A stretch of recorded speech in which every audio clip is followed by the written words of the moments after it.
Welcome to the stream. Today's live stream is brought to you by Unmarked Clothing, Unmarked Hoodies more specifically. You're already having to pay for the clothing itself. Why would you turn yourself into a billboard to go around and advertise for the company that you already paid? I feel like the whole world is being psyoped into wearing these logos everywhere they go. It's just like visual noise, and I find that to be annoying. The topic of today's live stream, here's kind of the rabbit hole, was there was recently some dire wolves that were genetically created, cloned. From what I understand, they took ancient extinct wolf DNA and cloned it into some sort of other wolf. Theoretically, we've bred some animal that's supposed to be extinct, which is, of course, the plot to the Jurassic Park films, except for it was dinosaurs. So with all this going on with the dire wolves, it got me thinking about Jurassic Park. I was really big into Jurassic Park as a kid, like really seriously big into it. Then I started watching Jurassic Park iceberg videos, and I was catching up on the lore because there's a new Jurassic Park movie coming out. And then somewhere in my algorithm, I saw a video was recommended. It was the hidden meaning of Jurassic Park. And this blew my mind because, of course, the hidden meaning of is like, that's like my brand for my other channel, right? I have the hidden meaning of the Lego movie, the hidden meaning of Skyrim, the hidden meaning of Subnautica, right? It's always the hidden meaning of. So to see that someone else had, taken the hidden meaning of, and it's not that I have some sort of, I don't know, exclusivity on the term the hidden meaning. So of course I had to watch the video, and it was perfect.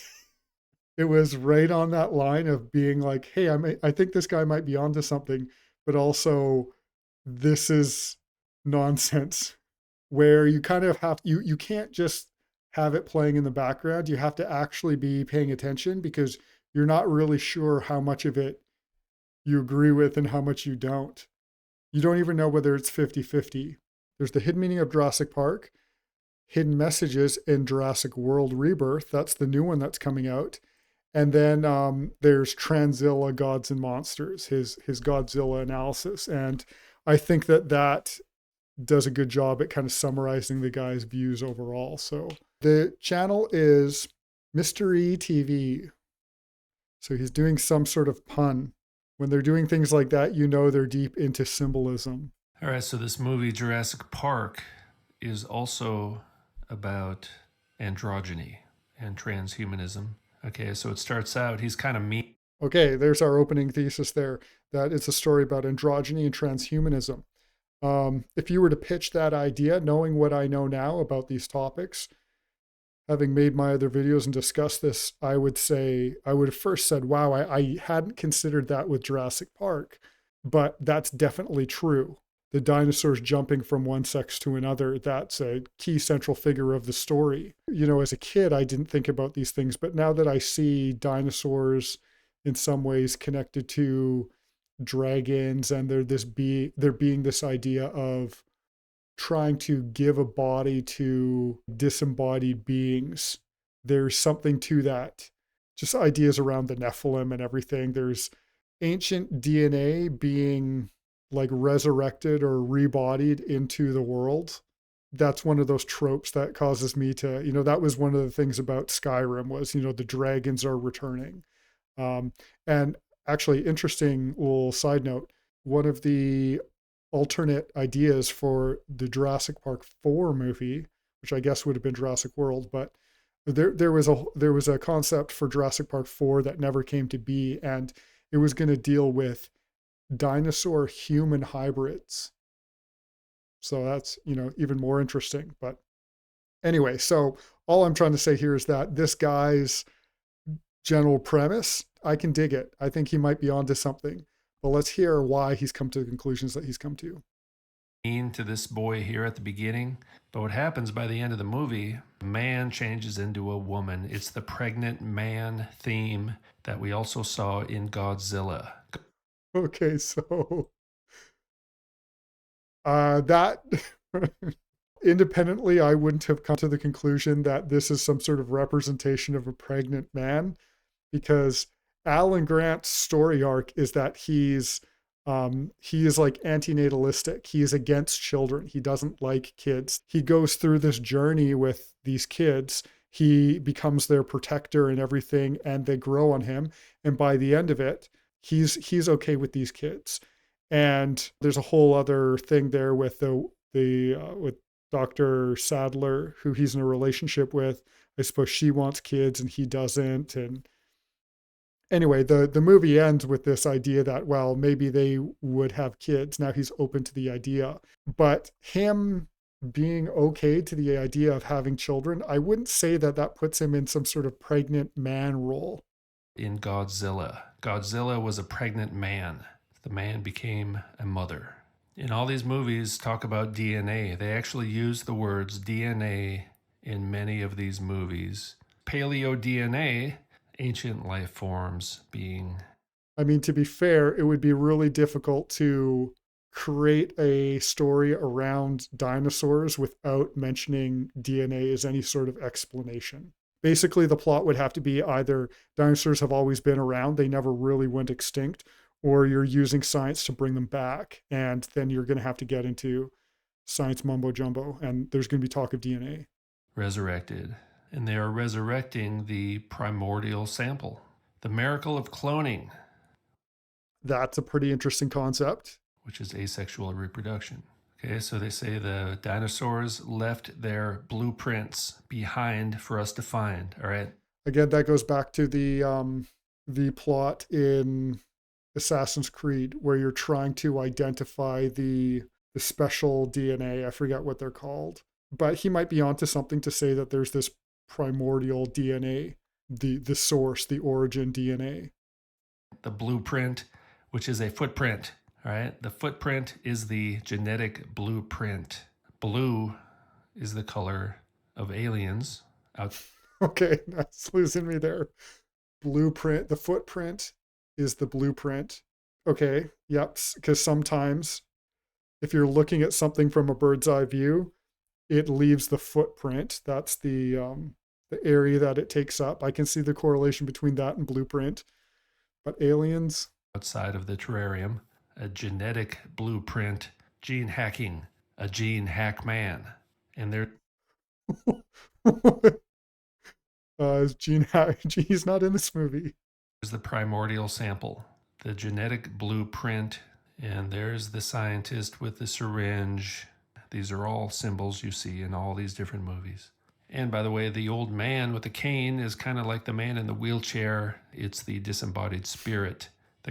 The Professor X, okay. guy's a sorcerer and a magician and a high priest is what he is in this movie. That old man with the cane is a high priest and is using his magic and sorcery to create hybrids. So the dinosaurs That's kind of cool. I can buy that. use the DNA of frogs, and frogs can actually change their sex, which is exactly what happened to these dinosaurs in the movie. And it's what happened to the main character of the movie. Sorry, but no, it didn't. He didn't change sex. You could say that he even took on a more masculine role by being this protector of these children. He changed his sex from a male to a female. Can frogs change gender? Are they hermaphrodites? Yes, frogs can change gender and are hermaphrodites. In a population with a skewed male-female ratio, gender change can help maintain equilibrium. It's a word used in Masonic literature all the time. It's also in nature. Additionally, agricultural chemicals such as atrazine can cause gender change in human beings. That was the whole thing that Alex Jones was. That was they're putting chemicals in the water that are turning the friggin' frogs gay. That's what he was referencing.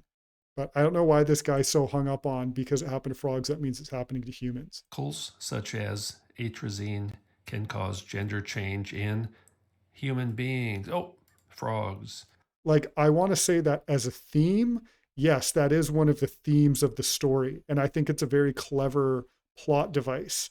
From like a storytelling perspective, that was really clever. What the plot was that they had extracted ancient DNA from these mosquitoes trapped in amber, but the gene sequences weren't complete, so they They completed it with other animals, a lot of that being frogs. And because frogs are able to jump between male and female, that gave the dinosaurs the ability to, and that caused the dinosaurs to reproduce. It's like that's a really great concept for a story. And yeah, so transgenderism in that sense, but we would be talking about like actual true hermaphroditic transgenderism, not just psychological transgenderism. But yeah, you could say that that's a theme in the story, but that's not the same thing as Alan Grant becoming a pregnant woman. Since they are hermaphrodites, they're capable of laying eggs. Okay, now this Asian scientist here played a transvestite in the TV show Mr. Robot. Population control is one of our security precautions. There's no unauthorized breeding in Jurassic Park. Well, I think they want to turn the entire world into Jurassic Park. All the Okay, so he's arguing that the Jurassic Park is a microcosm of the world. And interesting that the series is no longer called Jurassic Park, it's called Jurassic World. Hmm, maybe he's onto something. The animals in Jurassic Park are female. We've engineered them that way. See, the dinosaurs are just a symbol for humanity. We control their chromosomes. How does he get there, though? That's the leap that I don't understand. Their symbol for humanity. See, the dinosaurs are just a symbol for humanity. We What? control their chromosomes. It's really not that difficult. It's kind of like a puberty blocker. And remember in the movie Godzilla, that main scientist who worked in a lab was a worm specialist. And worms are androgynous, actually. They're both male and female. They're hermaphrodites. So both movies are talking about controlled breeding, hermaphrodites, transgenderism. There it is. The androgyne has found a way to return through the barrier of the ice dome through the Arctic by passing the primordial sample through the barrier to the human beings in the What? lab. There What is he talking about? Is he accusing her of being too masculine?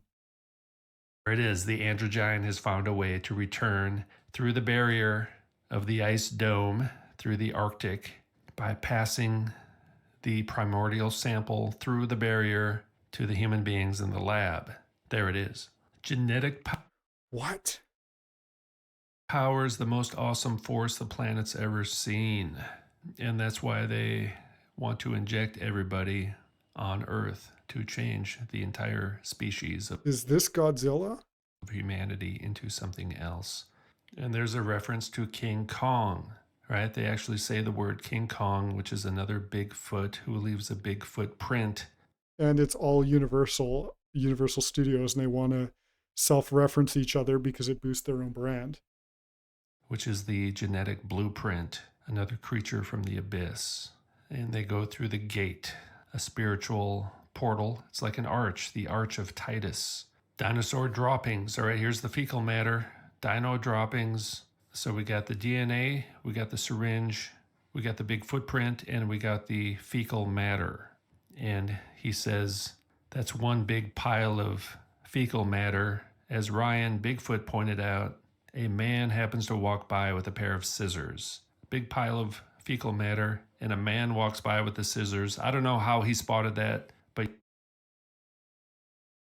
you see this reference to fecal matter all the time in movies. So he's saying that because there's scissors, that's an indication of gene splicing. It's just like medical shears are very common. This is a medical scene. It's kind of subtle sometimes, or we think it's just kind of a joke, but it's in so many movies it cannot be a coincidence. And the T-Rex is like a beast rising from the abyss. And the footprint happens to be a triad, as I showed before, that does represent Triad or trident? What is a triad other than the gang?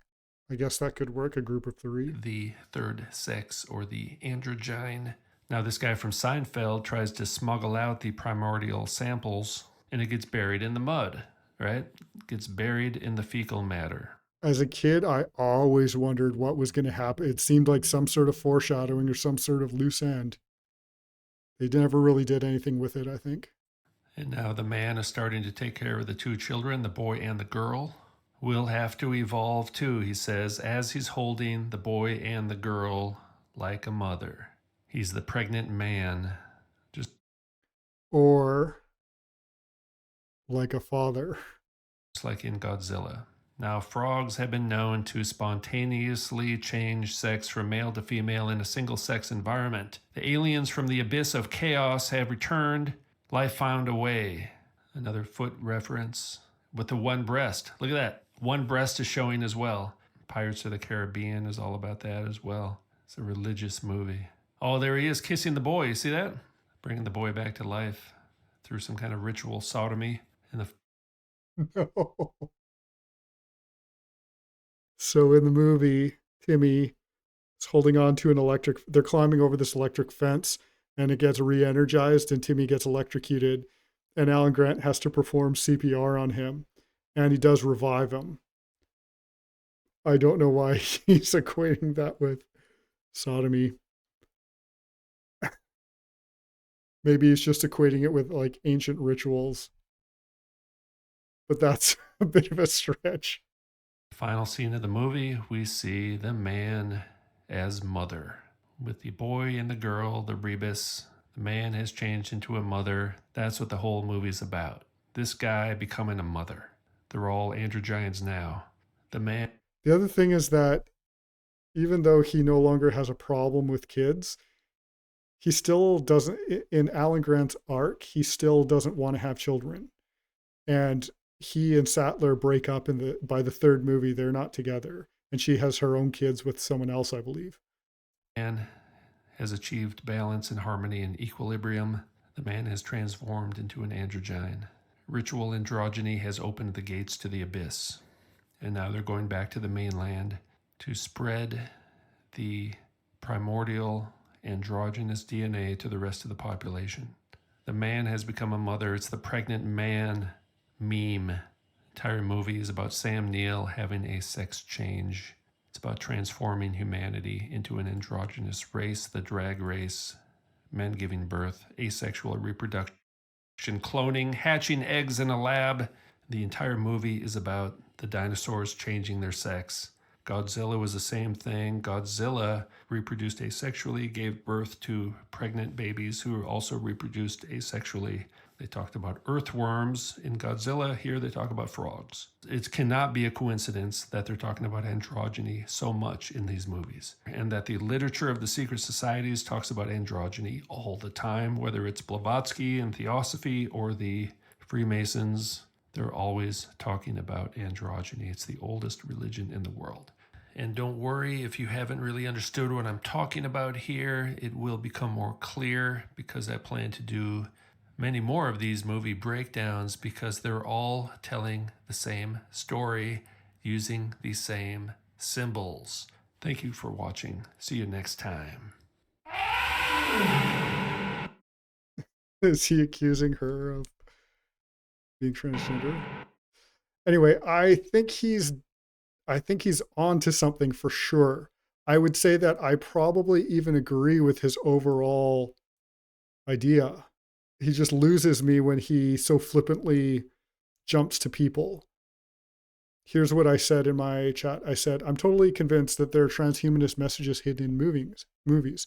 I wouldn't be surprised if Jurassic Park were one of them. However, claiming that Alan Grant was taking on the role of a female was too great a stretch. It's as though in your worldview, there's no such thing as a father figure.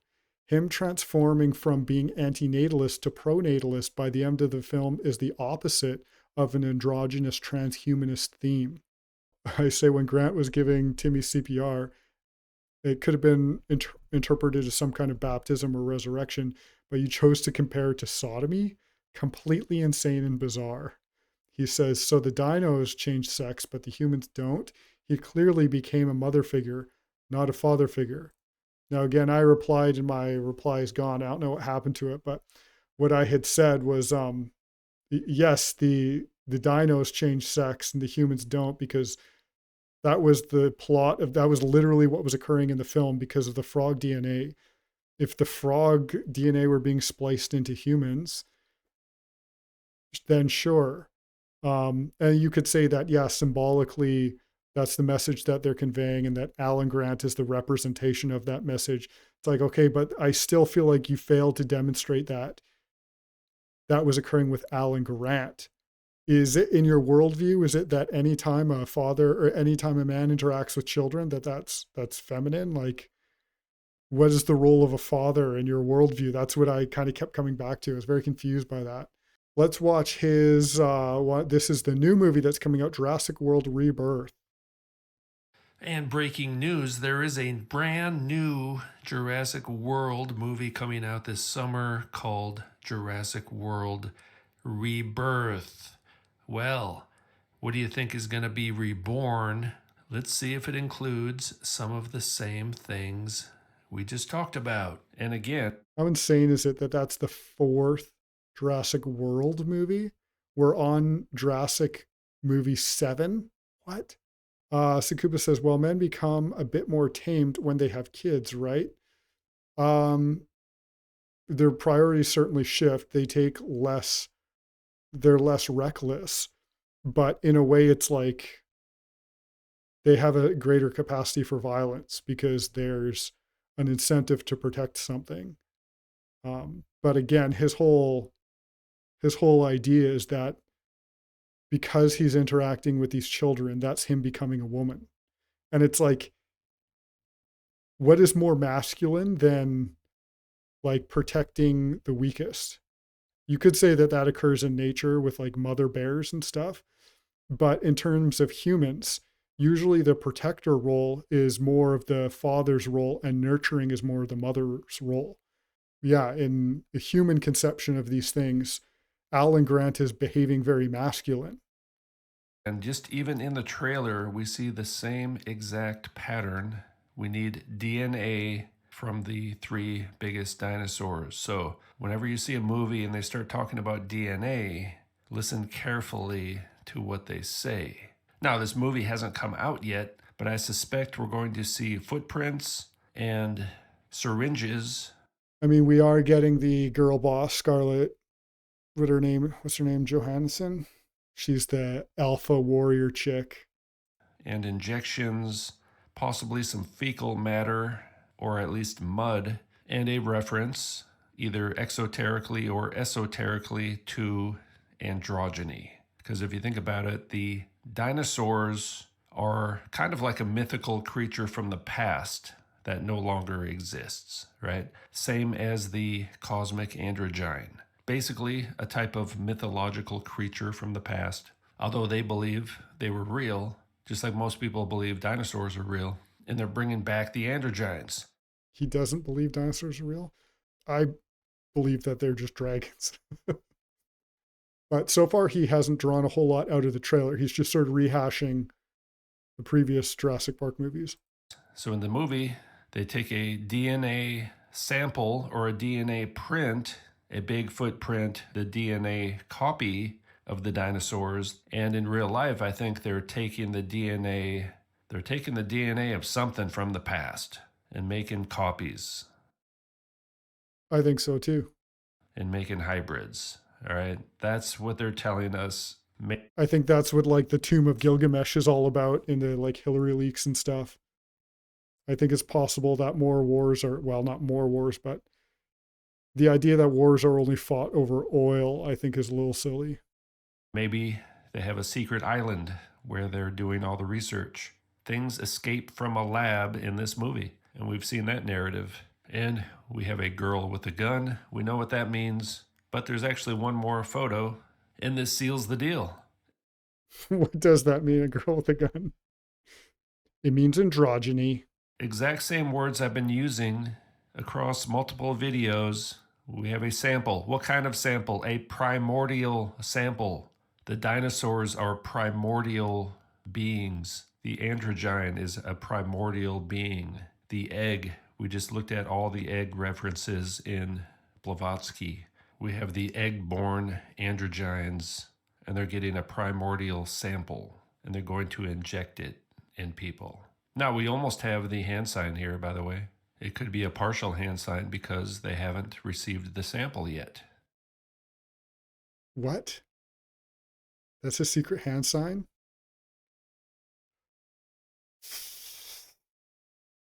I think it's possible the actor just grabbed the bag that way. Maybe it was totally intentional. I don't know. Seems like a stretch to me. They're in the process of creating the third sex. It's basically a DNA sample from the big footprint, a DNA copy of the ancient hybrids, a DNA sample. So look out for the keywords DNA and sample, and possibly even egg. The eggs have meaning because in theosophy they believe there's different types of human beings over the ages, and apparently there Produce egg-born androgynous. are some androgynous egg-born types of humans, and we just saw the reference to this in the alleged space rescue after 9 months. So 9 months, a reference to birth. This movie is called Rebirth. After 9 months, they hatched from the egg of this space ship.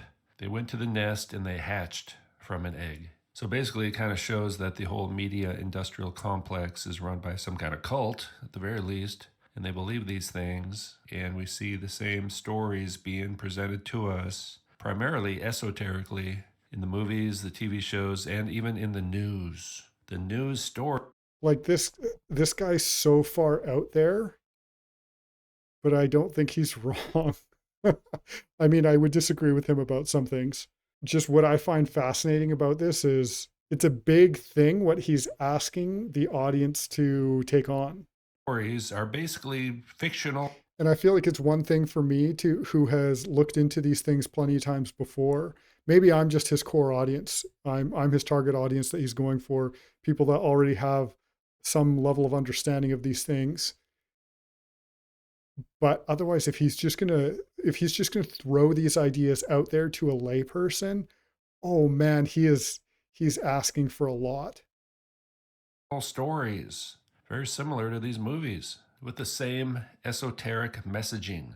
But every cult has some kind of eschatology. They have some kind of goal, a future vision that they're hoping for, hoping to make a change, hoping to transform the world into their vision of a utopian paradise, which often comes at great sacrifice. There's going to be some kind of separation between a man and a woman at the beginning, whether it's an ex-girlfriend or an ex-wife. In these Jurassic Park movies, the trials and tribulations transform the characters throughout the movie. And so we're going to see a big difference between these main characters at the beginning of the movie and the end of the movie. There's going to be some kind of union of the Like character arcs. male and female at the end of this movie. And no, it's not just some kind of love story. All right, this is an androgyny story. This female character, quite masculine actually. So again, DNA. I'm gonna watch the movie and I'm going to be thinking about it through the lens of what he's presented. I'm going to be looking out for what it is that he's described there. Examples of the ancient hybrids. What kind of hybrids? Well, they seem to believe in the male-female hybrid, and there's also stories of the spiritual being and material being hybrids. Elephant. And we need more immigrants. Oh, With immigration, we Pierre. Oh. We'll go over his Godzilla analysis because I feel like this a little bit more thoroughly covers his overall idea. And he keeps referencing it as well. All right, I'm going to explain this. Can I make a cup of tea? Obviously, T stands for testosterone, hormone therapy. Then they go into the lab.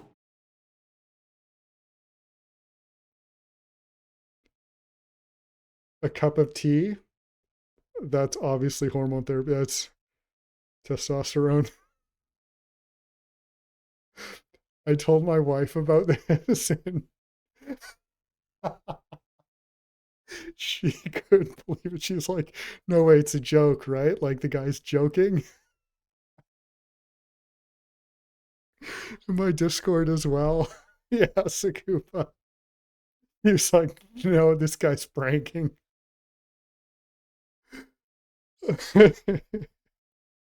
And my wife was like, anytime I ask for you to make some tea now, she's like, I'm going to be embarrassed. Oh, by tea, do you mean testosterone? Are you now transgender? Is that what you mean? But to be fair, this guy might be onto something because it's not like they're having tea out of a kettle. They're having it out of some sort of chemical beaker. Obviously, T stands for testosterone, Obviously. hormone therapy. Then they go into the lab, which is alchemy. There's androgynous alchemy, as they practice in the medieval world. And basically, what's going on here is this is just like most of these disaster movies. The male and the female have been separated. Now they're going to the lab to try to figure out how to get back together again. And they discover this. He's pregnant. That's Godzilla. Godzilla's a male. The man is pregnant. Very unusual. That's right. So this entire movie is about androgyny, as are most of these disaster movies. The disaster is caused by the separation of the male from the female, and the solution is to reunite people into a new androgynous race, a drag race, if you will. And this guy studies worms. Worms are a symbol of a snake. Worms are hermaphrodites. Now, the cosmic androgyne is slightly different than hermaphrodite, but hermaphrodite. Like, he's making a pretty compelling case here. I don't know. I haven't seen Godzilla. I saw it in the theaters when I was a kid, so I don't really remember it that well. Can be used to symbolize the cosmic androgyne, who is Adam Cadmon. So basically, I believe this triadic claw sign, which is represented by the big foot of Godzilla, and also found in the... Like, isn't that Trump's daughter or something? What's her having her hand up there? What's he suggesting? Is she giving some sort of secret androgyne, hermaphrodite hand signal? Is that what this is? The triad of Neptune and the ancient Hindu. She's not doing a trident with her hands, though. Androgynous goddess and Aquaman, etc. And most of the celebrities tend to make... That's a thing in a lot of Indian mythology, right? With the trident, like, what does Kali have? Let's see here. This hand sign, and have done so throughout the medieval world as well. In the ancient paintings, that represents the third sex, the androgyne. There's male, female, and then there's both, and we got our trident there. Neither, which is the androgyne. And so this guy in the movie studies worms, the DNA of worms, the DNA of hermaphrodites who have both male and female reproductive organs. Now, what's strange about worms is that they do not actually reproduce asexually. Worms do need another worm to mate with. Worms join together with their heads facing in opposite directions, and sperm is passed from one worm to another and stored in sacs. So it's kind of like these two hermaphrodite androgynous worms, but Godzilla is now the primordial sample. They found the original androgynous DNA of the Adam Cadmon. I think that's what they believe. I think that's what's going on, and that could be what they're trying to inject people with. We have a worm geneticist studying the hermaphrodite, and then they find the great secret that they've been looking for, the primordial sample, the original androgynous Adam, the Adam Cadmon, because they believe human beings used to be androgynous, kind of like this worm. And then the fall of man is when they split into the two different sexes. And this kind of fits into different worldviews, the ancient worldview, the Masonic worldview of theosophy, and the new... I think that he's onto something here, and I think he's making a better case with this one than he did with Jurassic Park. I guess where I'm confused is this idea that you have the masculine and the feminine, and they come together, and that means androgyny. I don't know if you can make that case all the time. If the final outcome was for them to be in some way kind of like non-binary, then I think that would be a strong argument. But if you have a man and a woman getting together and that being part of the plot of the film. I don't interpret that as some sort of theme of androgyny.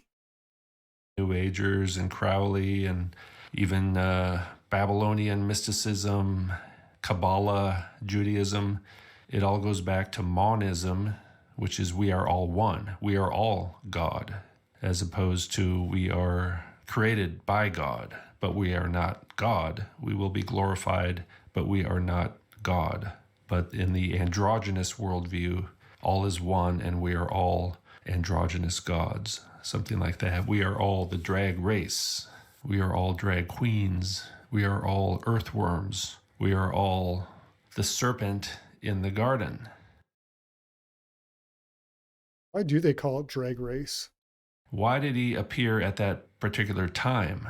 Just the other day, I realized that Satan waited until Eve existed to appear. He didn't come when it was only Adam. He could have. I mean, maybe he tried and it just wasn't referenced in the Bible. As soon as he realized that Adam now had a woman to reproduce with, that's when he appeared on the scene. Because now he realized there's going to be more humans. He didn't seem to mind the one human, Adam. But as soon as the other human, the female human, came on the scene, Satan arrived to deceive the woman. Maybe. Scuba says because it's a play on words, drag cars. Oh, okay.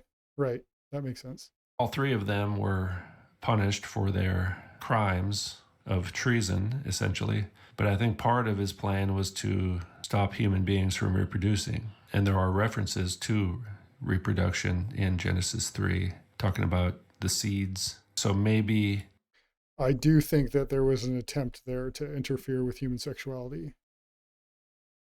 this is kind of part of the plan to transform humanity to become more like these worms. But ultimately, they want us to become more like the Godzilla, who reproduces asexually. So this whole movie, Godzilla, this is from 1998, it's about transforming humanity into androgynes who either reproduce asexually, possibly not at all. It's about bioengineering humans playing God to evolve humanity. A new species. Now he's working for the government on the inside, trying to effect real change. He's a guy who studies the DNA of hermaphrodites, working for the government, trying to change something. What's he trying to change? He's preparing a census. So in the Bible, a census is taken when people count the soldiers and get ready for war. So he's creating a new species to go to war against humanity. And the female character has been separated That seemed like a bit of a stretch. from the man. This is basically a type of Eve figure. But look at this. That's the Dybbuk. I've talked about that before. That represents androgyny. That's the rebus. All right. So now this person is rediscovering that she used to be connected to the male. And it's top secret. It's top secret. They just told us right there, this is their great secret of the secret societies. All right, they talked about asexual reproduction, and then they showed the Dybbuk, the male and female, the rebus, and then they said it's top secret. And there's the footprint. That's the triadic claw. They always make the hand sign, which represents androgyny as revealed in a movie called Monkey Man by the Hydra. All right, there was a What? Hydra character revealing the meaning of Neptune's triad. It means the three genders, male, female, and the third gender, which are the Hydras, which is the androgynous Adam, which is the reuniting. And most of these Godzilla type, King Kong type monster movies and disaster movies are all about the so-called Bigfoot phenomenon that Ryan Bigfoot talks about in his channel. Yeah, it's all kind of some kind of transhumanist kind of stuff going on with the primordial strain. The movie Monkey Man is based on one of the oldest pieces of literature ever found called The Descent of Inanna, where the goddess, the mother goddess, the Mother Earth goddess, descends to the abyss, the underworld, and is rescued by the Hydra, or the Androgynes. So the Androgynes rescue the goddess to save the world. That seems to be part of this cult that controls society. They seem to believe that the Androgynes will save the world. And I think they're trying to replace us with the Androgynes. In Plato's... I think he's onto something there. The Androgynes are the priest class of this religion because they have, it's sort of like the ultimate form of asceticism, the rejection of the physical world. If Gnosticism is the belief that God in his creation is bad, the most complete and like intimate way that you could adopt that belief is to say that your own, what you were created as, you reject that you're male or you reject that you're female, and you don't like submit yourself to the body that you were born into. You instead have an idea that you then are going to present into the world and expect the rest of the world to adopt and respect and adhere to. Yeah, it's an extremely ascetic endeavor, this rejection of the material world in place of this spirit. Symposium, it says, for our original nature was by no means the same as it is now. In the first place, there were three kinds of human beings, not merely the two sexes, male and female, as at present. There was a third kind as well. For man, woman, which is the word androgynon or androgyne, was then a unity in form, no less than name, composed of both sexes and sharing equally in male and female. Okay, so it's the androgyne, and this word is used quite a bit in ancient Greek literature. Are they just talking about people who are intersex? Because there is, there's male and female, and then there are people who have genetic disorders where they're somewhere in the middle. They have elements of both reproductive organs. Is that just what they're referencing? Or is what they're referencing, could it reproduce? That would be the question that I would have. Because if he's right, that seems to be what these secret societies are most interested in, is some sort of androgynous being that has the ability to reproduce. To refer to the, basically the Hydra or the transvestites or the ancient form of the ladyboys who worshipped a goddess, usually. And we also find this concept in Judaism. Bereshit Rabbah, the Midrash on Genesis. He created Adam, the first man. He created him androgynous. Yeah, they believe Adam was androgynous initially, and then when his rib was removed, somewhere in there, it was like that's where that separation occurred. Like the female aspect of him was pulled out and brought into a different being. Wow, right out of the Midrash. And even today, you will find many Jewish rabbis making the claim that Adam was androgynous. The rabbis understood this to mean that Adam was created as an intersexed being, a hermaphrodite. Now, the Greek term would be androgynous. Singular in one respect, plural in another. That's why they unleashed that singular version of the word they upon us over the last 10 years. Here's the word androgyne. Rabbi Jeremiah ben Elazar held that Adam was an androgyne. And it seems like that's what they're trying to do to us today. And this is the primordial sample that they talk about. So it relates to Kabbalah and Freemasonry, the primordial androgyne talked about in the TV show The Last Ship, and it is the primordial sample in the movie Godzilla and other movies that I will talk about in the future. Thank you. In Godzilla, were they trying to infect the rest of humanity with this primordial sample? Wild turn the left to JQ. Yeah. I don't know. Again, I've researched these things, and I don't think that he's wrong. Like what he's talking about with the secret societies there and everything. It's like, yeah, he's onto something. I'd be curious about his Do you guys remember the movie Congo? That was Michael Crichton as well, the author of Jurassic Park. If there were any of those kind of themes that this guy is talking about in the book Congo, then I would be like, yeah, surefire, that's what's going on here. Otherwise, I don't know. I don't think that you can have a guy hanging out with kids and say that, well, that's him becoming a woman, or you can have a man and a woman. Although that being said, I did find that very interesting where he was talking about this part here, and then it's top secret after that. It's like, okay, yeah, maybe he's onto something there. But if you have a man and a woman being reunited, that's not necessarily an indicator of androgyny. Certainly very interesting. He's pretty out there. Maybe I agree with him and I'm being nitpicky about how he's explaining it, or I think he's reaching too far on certain things. But I think why I'm so hung up on this is because I was telling this to multiple people and their reaction was, this guy's joking, right? He's got to be joking. This has to be a prank. Kind of like how I do my fake conspiracy videos. It does have like a bit of a whiff of that, but I think he's totally serious, and I think I agree with him, even though I don't necessarily agree with him in terms of like, I think dinosaurs probably existed, or at least dragons did, whatever. Maybe there were different types of dragons, and now we just call them dinosaurs.